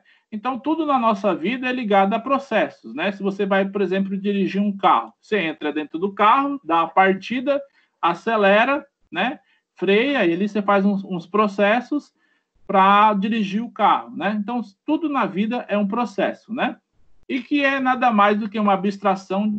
E aí, se nós trazemos o processo para o contexto de sistemas operacionais, né, em computação, o que é um processo? É uma abstração de um programa em execução, né? Então, se nós abrirmos aqui nosso gerenciador de processo, né, nós temos agora um processo que está aberto aqui, que mantém, né, o meu PDF, o meu leitor de PDF aberto. Ó. Esses dois processos aqui que estão rodando, né, mantém o meu PDF aqui aberto, né, o meu leitor de PDF, tá? Então, na verdade, nada mais é o processo do que a abstração do programa em execução, né? Então, o programa Adobe Reader está aqui sendo executado e para manter essa execução é utilizado dois processos, né? Aqui, que consome uma certa quantidade de CPU, né? E de memória, né? E aí ele mantém o programa em execução. Então, um programa, né, um processo, é definido como uma abstração de um programa que está em execução, tá? E aí ele e como todos os processos, né, a tendência que seja é dinâmico, né? Ele varia ali de acordo com a necessidade. Por quê? Né? Eu posso aqui, né, utilizar, por exemplo, abrir agora o nosso Google Chrome e ele passar a ser o processo principal, né? Aí eu abro uma nova aba, ele vai consumindo memória, né? Tá vendo? Como eu abri uma nova aba, ele consumiu memória. Se eu vou e abro um novo site, né? Aqui, ele vai consumindo memória, né? E aí vai executando os processos, né? Os processos vão subindo e descendo. Mas o que acontece aqui, né?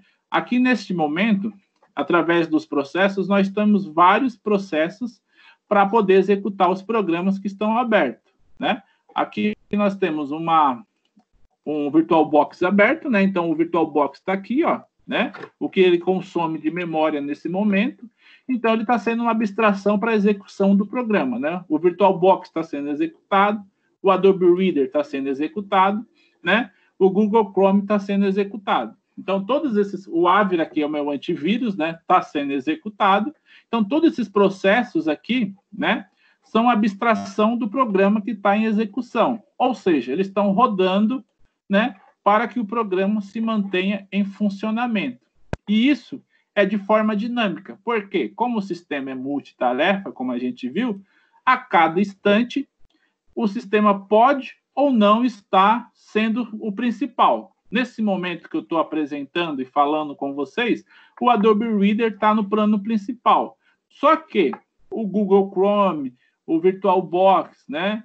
O Avira aqui, que é o meu antivírus, estão rodando em segundo plano. E os processos deles estão aqui, ó, consumindo recurso em segundo plano, né? Então, esse gerenciamento é dinâmico e aí consiste em um programa em execução, né? E ele guarda os estados do processo, né? Um processo, ele tem começo, meio e fim, né? Como os processos que eu falei, né? O processo de você chegar na portaria, né? E adentrar um prédio tem começo, meio e fim. Qual que seria o começo? Você chegar na portaria, anunciar sua chegada. Qual que seria o meio? Você passar suas credenciais e falar qual é o motivo do seu acesso. O fim é você entrar no condomínio, né? Então, você terminou um processo. Quando você vai embora, você anuncia para o porteiro que você quer sair, ele abre a portaria e assim que você sai, ele fecha, né? Então, todo o processo ele é dinâmico e tem uma informação do estado que ele está, que é o começo, o meio e o fim, né? Então, não é só em sistemas operacionais, não é só em computação que existe processo. Você tem processo para todos os tipos de situação, tá? E a ideia de processo é que eles sejam semelhantes mesmo, né? Uma coisa que seja criada para suprir uma necessidade num determinado tempo, né? E que se tenha um começo, um meio e um fim. Até porque, por exemplo, né? Se eu vir aqui, né? E fechar, né? O processo do VirtualBox, ele está, vamos dizer, no meio da sua execução, né? Esses três processos. Agora, se eu vir aqui, né? E desligar, né? Essa máquina aqui, né? Ó, se eu vir aqui e desligar a máquina virtual, né?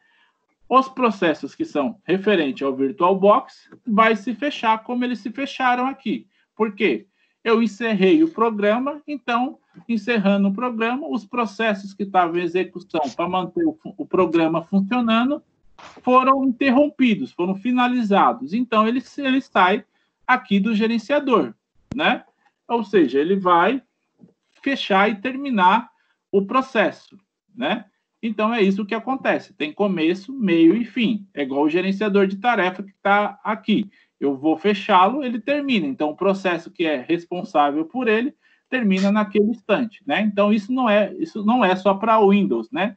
Qualquer sistema operacional tem processos, porque o processo é a abstração do programa em execução, e com isso, ele tem um ciclo de vida, né? Ao qual o usuário que determina. Lógico que, assim, você tem processos que o usuário determina e processos que o sistema determina, né? Se nós formos ver aqui, há processos aqui que são inerentes ao sistema. Por exemplo, né? Se eu for querer parar o antivírus, né? Ele não vai deixar finalizar o processo do Avira aqui. Por quê? Né? Ele está em tempo real, né? E já é escolhido como obrigatório para que o antivírus funcione. Então, quando eu vou tentar finalizar, ele vai falar, ó, não pode finalizar o processo, tá? Por quê? Porque ele é um programa que foi executado foi dado a ordem para ele, né? Foi programado para que ele seja executado enquanto o sistema operacional também estiver em execução. Então, eu não consigo finalizar o processo. Esse processo só vai ser finalizado quando o sistema operacional for finalizado. Tá? Então, é isso que acontece com o processo. Então, né? E aí, um processo nada mais é do que uma atividade, tá? Por isso que, nesse caso aqui, nós temos várias atividades, mas um processo é uma atividade dentro do sistema. Até porque, se a gente for pensar no mercado, o processo de comprar um produto, ele é uma atividade que você realiza dentro do mercado, né? De uma maneira ali simbólica, né? Então, dentro de um sistema operacional, um processo é uma atividade. Por quê? Ele consome recurso, né? Ele vai, igual está aqui, ele consome memória, né? Ele consome CPU, ele tem uma descrição, então ele é um relatório, né, de uma atividade dentro do sistema. Até porque esse processo ele pode, né, ser interrompido, né, de forma drástica. Por exemplo, pode ocorrer um erro e o Chrome fechar, né? A sessão que a gente está aqui agora, ela pode cair, né? Sessão de internet que a gente está utilizando para dar essa aula, ela pode cair e fechar. Então, ele é uma atividade que está sendo registrada dentro do sistema, tá? Então, por isso que ele é considerado uma atividade dentro do sistema, né? Ele possui um programa de entrada e saída e um estado. Por que isso, né? O processo, ó, eu vou abrir o Word aqui, ó. O Word, ele vai ter que ser aberto o processo do Word. Então, esse processo do Word aqui, que ele fala que é esse programa, né, de entrada, saída e o estado, é porque esse programa, por exemplo, esse processo do Word, ele não existia até o momento ao qual eu abri o processo do Word, né? Então, existe, na hora que eu dou start no Word, existe um gerenciador de processo aqui, né? Que vai e fala qual é o processo que tem que ser aberto para inicializar toda a cadeia que permite o Word, né? Então, você vai vendo, ó, agora, a cada interação que eu faço, ele fala, olha, agora o estado inicial é aberto, né? E agora eu estou aberto, ele está sendo usado o recurso, né? Então, se eu colocar, né, o Word aqui e o gerenciador aqui, né? Ele vai mostrar, ó, que a cada vez que eu utilizo o Word, né, está sendo consumido memória, porque o processo agora ele está em plano principal na tela e eu estou utilizando processos, né, do Word, né? Então, quer dizer o quê? Que o processo ele tem estado, né? O estado de abertura, agora eu vou fechar, por exemplo. Ele vai sair daqui, ó. O Word ele foi encerrado. Então, esse é um programa que tem um ciclo, né? Ele possui um programa que controla a entrada, a saída e o estado. Por exemplo, no nosso caso de acessar a portaria do prédio, quem seria o cara que fosse o programa? O porteiro, né? É o porteiro quem controla a entrada, a saída e o estado desse processo, né? Então, aqui, o que acontece nada mais é que o gerenciador de processo, né, que a gente viu até nas questões, que ele é um dos componentes do sistema operacional, né, que a gente respondeu lá. Então, ele é o cara que gerencia os programas, né, o gerenciador de processo, né? O processo, então, vamos só recapitular aqui. O processo é uma abstração do programa em execução. O que é essa abstração, né? É o caso clássico aqui, por exemplo, que a gente estava falando do Adobe Reader, né? Ele é o programa que lê PDF, tá? Então, eu estou utilizando o Adobe Reader para ler o PDF dessa aula de processo, tá? Só que para mim poder executar o Adobe Reader, ele é executado em cima de processos, né? Os dois processos responsáveis pela execução do Adobe Reader tá aqui, a abstração, né? São processos dinâmicos, por quê? Né? Nós temos o estado, agora ele é o principal, agora ele não é mais, ou seja, vai variando o seu estado, tá? Aí, vimos também que, né, nós temos, né, ali, que ele é dinâmico, então ele pode ser aberto, fechado, né, modificado durante a sua utilização, por isso que ele é dinâmico, tá? E aí, quem controla os processos? O gerenciador de processos, que é um dos componentes do sistema operacional. E aí, o que ele controla?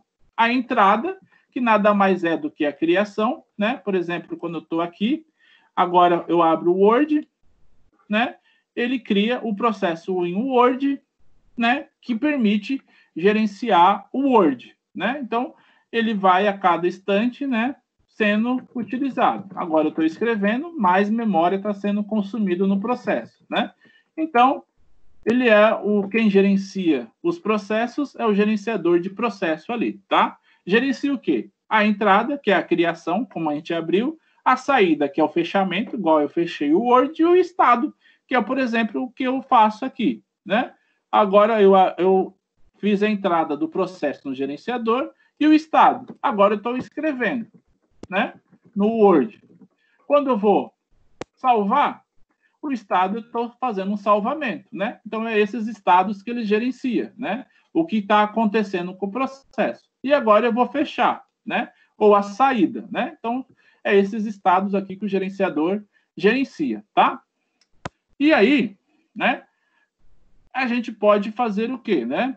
E aí, para fazer uma melhor utilização disso, né, desses processos, né, porque tudo é baseado em processos, quando nós executamos vários aplicativos, né, porque se a gente abrir vários aplicativos, né, Word, Excel, Firefox, o PowerPoint, igual eu estou fazendo agora, vai ser criado vários processos, né? Então, dentro do gerenciador aqui, ó, agora, se vocês forem ver, criou-se vários processos, para o Word, né, para o Firefox, para o PowerPoint, para o Excel, né? Tudo foram criados, aqui, ó, o Excel, né? Todos foram criados novos processos, porque eu abri novas aplicações, né? Então, ele vai sendo criado novos processos ali, tá? Chega uma hora que isso fica muito complexo de gerenciar. Então, muitas das vezes, um processador só, né, não vai conseguir, né? Então, um único processador pode ser compartilhado em vários processos, né? Então, é o que nós estamos vendo aqui, né? Ó, nesse caso, está sendo compartilhado vários processos para ser utilizado em uma única CPU, tá? Aqui no meu caso, não, porque é um i3, né? Então, você tem 4 CPUs. Mas, em uma única CPU, você pode usar vários processos, né? E aí, para que a maneira, esses processos... Oi? Desculpa te interromper. Não, tranquilo. Você falou aí usando uma CPU só. No caso dos servidores, a gente usa 2 processadores ao mesmo tempo. Como é que funciona essa divisão? Não, ali é o caso que eu ia falar aqui. O CPU, né, geralmente é só um exemplo. Aqui, por exemplo, eu tenho 4 CPUs aqui. Eu só tenho um processador, mas eu tenho 4 núcleos de processamento, tá vendo? O i3 aqui, ele tem 4 núcleos, ó. 1, 2, 3, 4. Aqui o que acontece? Os processos estão sendo divididos para cada núcleo, né?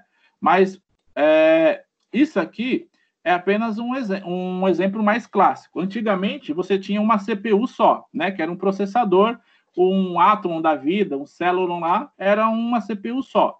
A partir do Dual Core, você já tem 2 CPUs, né?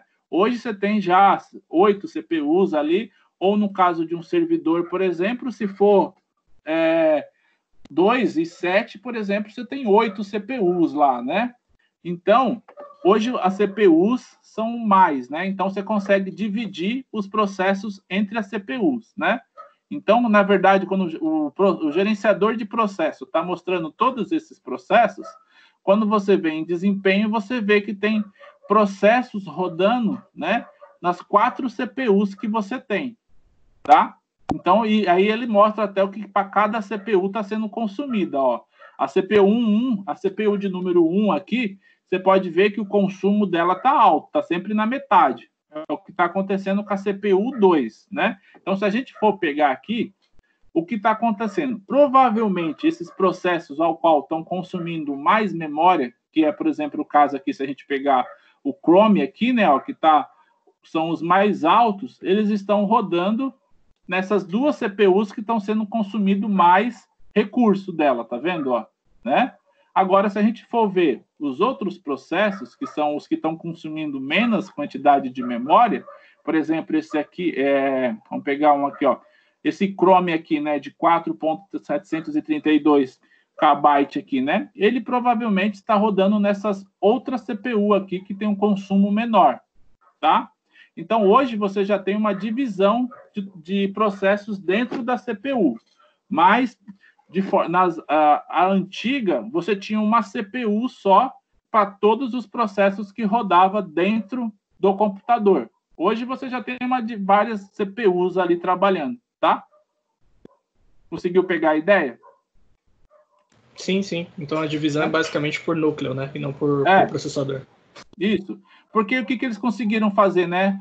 Além da virtualização de CPU, eles conseguiram implementar mais de uma CPU física dentro do computador.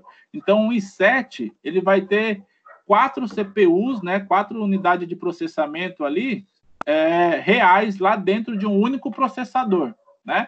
O processador, ele é aquela peça lá prototipada lá, né? Lá, que a gente vê quando a gente desmonta uma placa-mãe ou uma imagem pela internet, né? Se a gente pegar aqui, ó, né?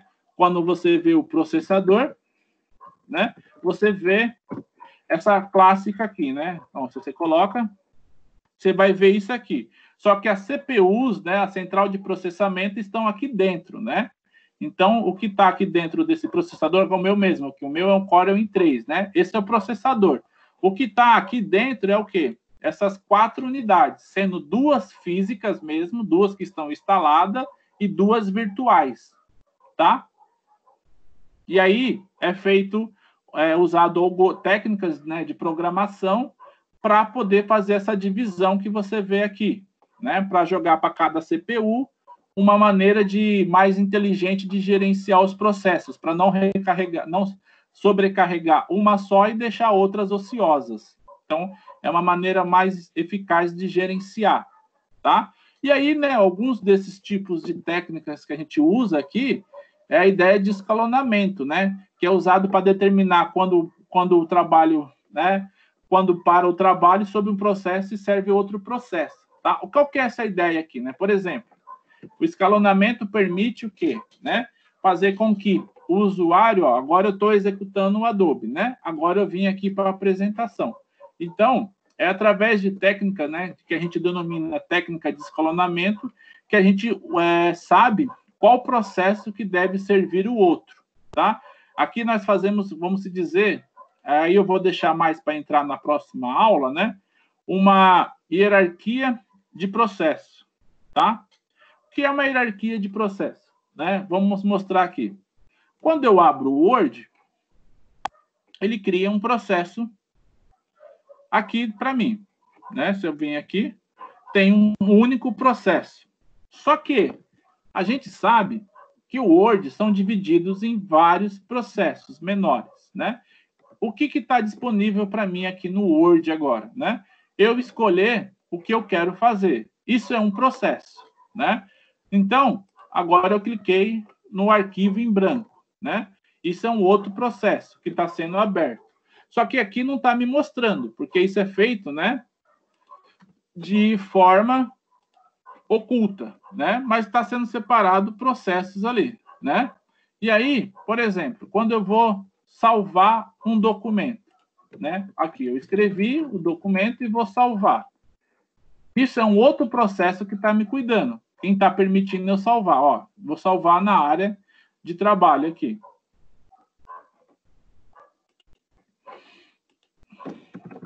Né? Isso é um outro processo que está me permitindo fazer isso, né? Existem vários processos que são responsáveis por esse processo maior aqui, que é o Word, né? Tanto é que ele começou com 38 de memória, agora, como eu já escrevi e salvei o documento, ele já está consumindo 51.432 mil KB, né? Ou seja, né, o consumo já está aumentando. Por quê? Agora que eu salvei, né, eu criei uma rotina que agora a cada 10 minutos aqui, está programado, ele vai fazer um salvamento automático.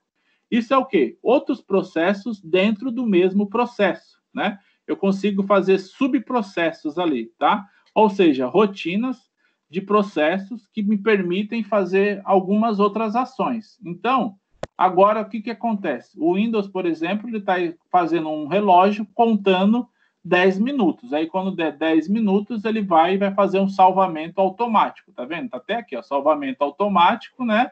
Ele vai salvar já para mim não ter o perigo de perder a informação que está aqui.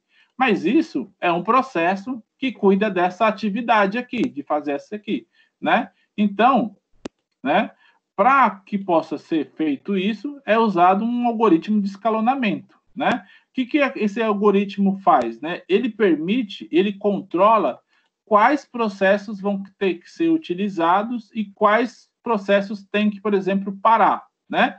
Por exemplo, por que isso? Quando vai ser salvo o documento, aqui, ó. Quando eu vou salvar um documento no Word, né? O processo de escrita no documento não pode estar aberto, ele tem que estar fechado. Porque se eu salvar, eu não posso salvar e escrever ao mesmo tempo. Porque como que eu vou salvar o que está sendo feito do trabalho e escrever ao mesmo tempo? O que eu vou salvar não vai ser a informação atual. Então, eu tenho que fechar o processo de editar o arquivo e só deixar o processo de salvar executando. Quando o processo de salvar terminar, né, ele vai e abre a edição de novo. Ó, ele vai e abre a edição, né? Então, isso é feito pela parte de separação de processo, de escalonamento, né? Que seria o quê, né? Um agendador de tarefa, né? O escalonar nada mais é do que uma tarefa ali agendada, tá? Mas você fala, mas eu não agendei nada. Quando você está escrevendo, parou, né, de escrever, foi e solicitou a operação de salvar ou salvar como, você mudou a tarefa que você estava fazendo. Você estava escrevendo e passou agora para salvar. Ou seja, houve a troca da tarefa. Então, você deixou de fazer uma tarefa X para fazer uma tarefa Y, né? Então, você está ali mudando, né, de forma dinâmica a tarefa, né? Então, a ideia é essa aqui, né? Por isso que você está escalonando ali os processos, né? Ou você está agendando, né, tarefas ali de acordo com a sua necessidade, tá? Eu vou parar por aqui hoje, pessoal, só para vocês terem essa base de processo, porque eu vou deixar para vocês... Essa apresentação já está lá no AVA, tá? Na unidade, na seção 4, unidade 2. Eu gostaria que vocês abaixassem essa unidade, dessem uma lida nesses primeiros slides que eu passei. Professor? Oi? Tem como você ensinar como é que abre aquela telinha que o senhor estava agora há pouco? O gerenciador de tarefa do Windows. O atalho é o Ctrl, Shift e o ESC. Você usa o Windows? Eu coloquei esse comando na prova e ele estava errado. Numa atividade de aprendizagem que tem no AVA, perguntou qual era o comando que era usado para o atalho para entrar no gerenciador de processos. Eu também Shift, Ctrl, ESC, mas na atividade falou que estava errado. Estava bugada a atividade, então? Ele falou que estava errado. Você lembra qual que era a unidade? Acredito que esteja na unidade 2. Depois eu vou dar uma olhada e falo com o senhor qualquer coisa. Aí eu notifico os caras que fazem lá para eles corrigir a questão. Sem problemas. Mas é o Ctrl Shift ESC grande que abre esse gerenciador aqui de tarefas. Tá? Ou na hora de buscar aqui, você, né, na busca do Windows, você escreve gerenciador, né? Gerenciador de tarefas que já vai aparecer para você. Porque às vezes, professor, pelo atalho tem que clicar no canto inferior esquerdo, se eu não me engano, no menos detalhes ou mais detalhes para aparecer. Senão vai aparecer os programas em aberto. Também, tem esse aí também. Ó, aí você tem aqui, por exemplo, ó, esse aqui, ele vai abrir o gerenciador, né? Aí você tem essa opção do gerenciador mais clássico, e aí você tem também, aqui embaixo, né, a opção de monitoramento de recurso, né? Monitor de recurso. Aí ele mostra para você alguns detalhes a mais, ó, memória, CPU, né? Uma visão geral, tal, ali. Tá? Professor? Oi. Uma dúvida. Aí na CPU ali, no gerenciador de tarefas, tem as CPUs, né? Que são lógicas e as físicas, né? O sistema, ele sempre dá prioridade para as físicas, né? Porque no gráfico que aparece aí, parece que as físicas sempre estão em constância, né? E as outras têm uns picos e descem. As físicas... tipo para ajudar a física, lógico, então, no caso? Na verdade, é para ajudar o sistema todo, né? Ele faz aí de uma maneira para agilizar o sistema todo. Mas ele dá preferência para a física, porque tem um recurso físico disponível, mas quando a física está num nível meio elevado, ele manda para a lógica também, porque a lógica tem que fazer o mesmo, vamos dizer, equiparar o mesmo trabalho. Mas, na prática, o que acontece, né? Quando você vai, por exemplo, pegar os manuais de processadores, né? Eles recomendam o quê? Por exemplo, o i3. O i3, como ele tem 2 núcleos, né? Dois virtuais e 2 físicos, né? Ele recomenda que o i3 não seja utilizado, por exemplo, para jogos, né? Por quê? Vai consumir muita CPU e, quando sendo 2 CPU virtual, o desempenho não vai ser igual, né? Se você for pegar para jogos, por exemplo, jogos pesados aí, ele já te pede um i7 para frente, né? Que hoje já tem o i9, né? Por quê? O i7 são as 4 reais, 4 CPU real. Só que o que acontece? Ele é bem mais caro, né? Porque o recurso, você vai precisar gastar mais matéria-prima, né? E aí a matéria-prima para fazer CPU é bem mais cara. Sim, entendi. Tá? Então, mas a lógica é inferior, né? Então, por exemplo, é uma porcentagem inferior à física, no caso. Isso.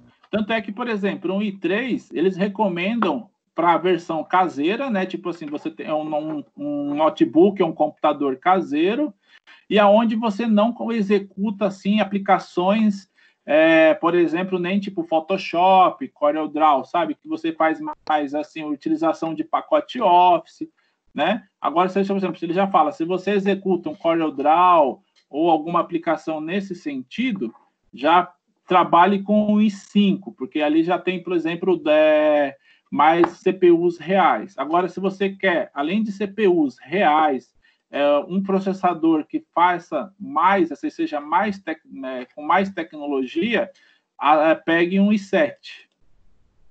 E uma coisa, e os threads, no caso, para auxiliar a CPU ou...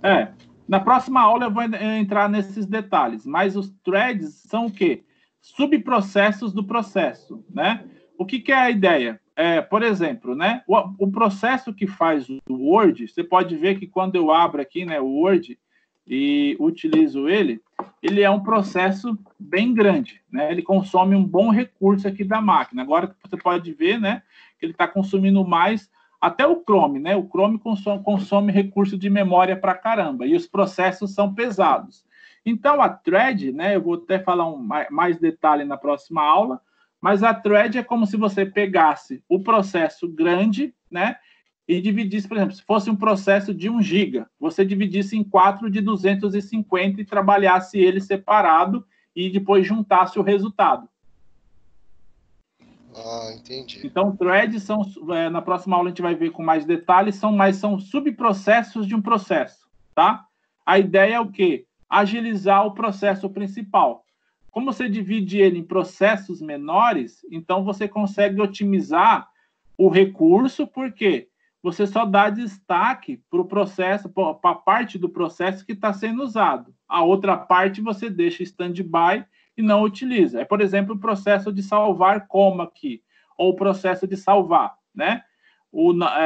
Ele só vai ser utilizado quando o usuário acessar essa tarefa.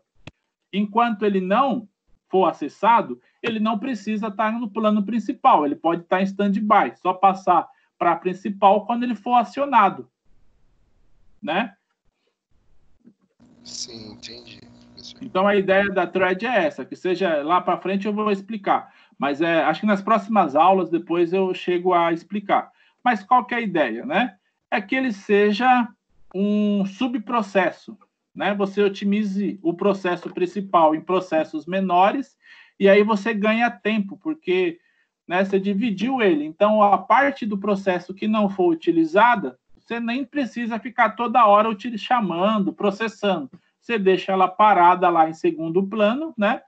Por exemplo, o que acontece aqui no gerenciador, ó. Você pode ver, deixa eu voltar no outro aqui, ó. Você pode ver que tem processos que estão consumindo quase nada de recurso, não, tá vendo esse AVG aqui do Avast, né? Ele não está nem sendo usado, ele não está consumindo quase nada e ele está em segundo plano. Ele fica lá em segundo plano, né? Então, ele é subdividido. Mas a gente vai ver em mais detalhe nas próximas aulas. Beleza, professor. Era só essa dúvida mesmo. Ah, não, isso aí é tranquilo. Mais alguém tem alguma dúvida, pessoal? Ô, professor, o slide você está na unidade 4? Unidade 4, seção 2. Aqui, essa vai liberar só dia 4 de maio. A unidade 4 libera só no dia 4 de maio. Aham. Peraí, deixa eu ver aqui então. Segura aí. Eu vou entrar aqui no portal, eu já vejo. 3, já tô... Deixa eu já entrar no portal.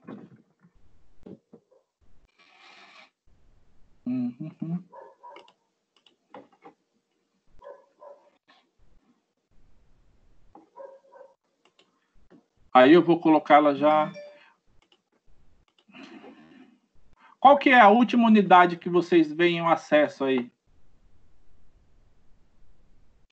A unidade 3, seção 3.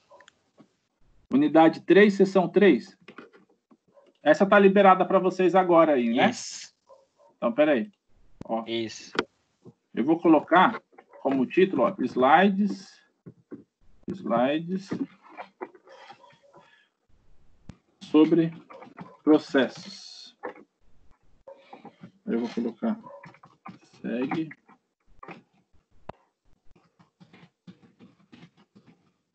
processos. Opa, faltou um L aqui.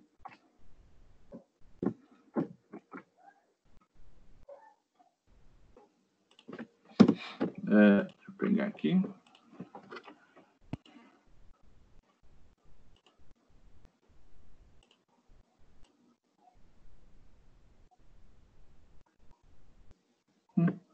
Cadê? Aqui. Processos. Abrir. Slides sobre processos. Enviar.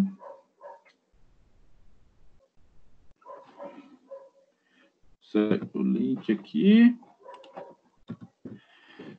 Unidade 3, seção 3. Ó, vou colocar na aula, tá? Unidade 3, seção 3, aula. Vê se aparece para vocês aí, agora. Já está salvando, já deve ficar disponível para vocês. Só conferir. Ó, unidade 3, seção 3, slides sobre processos. Dá uma olhada aí se aparece para vocês, por favor. Professor. Geralmente demora uns 2 minutos para aparecer.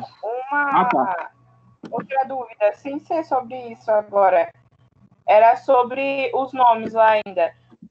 Como que a gente vai fazer para passar os nomes dos meninos que entraram agora no grupo?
Oi, caiu. Acho que caiu. Fala aí, por favor, a dúvida de novo. Ah, tá. Eu achei que era eu. Não, caiu.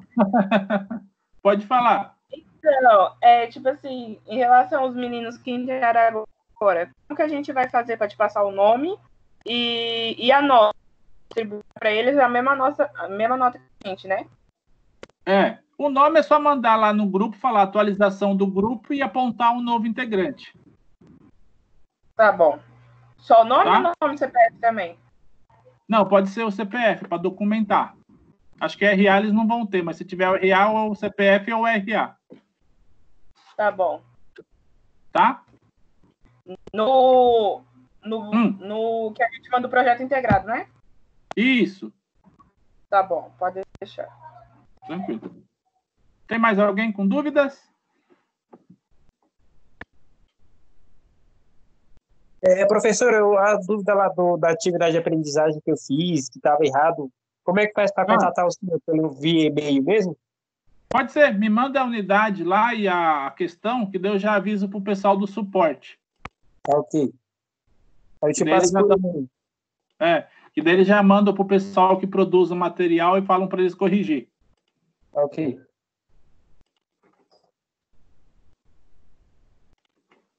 Mais alguma dúvida, pessoal? Se não... Professor, já apareceu lá o... Apareceu o material? Já. Isso, então beleza.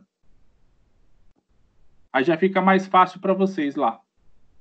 Aí vocês já conseguem dar uma estudada e já tirar... A gente semana que vem começa tirando dúvida e dando sequência nessa apresentação aí. Fechou, então? Fechou. Fechou, professor. Então, Boa noite. Boa noite aí para todo mundo. Bom outra descanso. coisa. Oi. O Alisson não estava conseguindo entrar, viu? Ele não conseguiu entrar por conta da internet. Ah, tá. O Alisson. O Alisson Rodrigues Ruiz. Não, é Arlisson. Acho que é Arlisson. Acho que o nome dele é Arlisson Rodrigues Ruiz, né? Que tá aqui. Não, professor, é Arlisson, não Alisson. Ah, então não. Mas é a internet dele que tá ruim lá? Ele não tava conseguindo. Ele tentou entrar, aí ficava dando o negócio da sala de espera e caía. Ele não conseguia entrar, não. Ah, tá. Mas aí fala para ele que eu vou pôr o link da aula gravada na aula lá e ele consegue ver depois a aula gravada. Tá bom. Beleza? Falou, professor. Boa noite aí, senhor. Valeu, pessoal. Bom descanso aí. Bom feriado, hein? Bom feriado. Boa noite. Bom feriadão aí. Professor, obrigadão. Falou, boa noite, qualquer coisa, só mandar dúvida lá. Tá.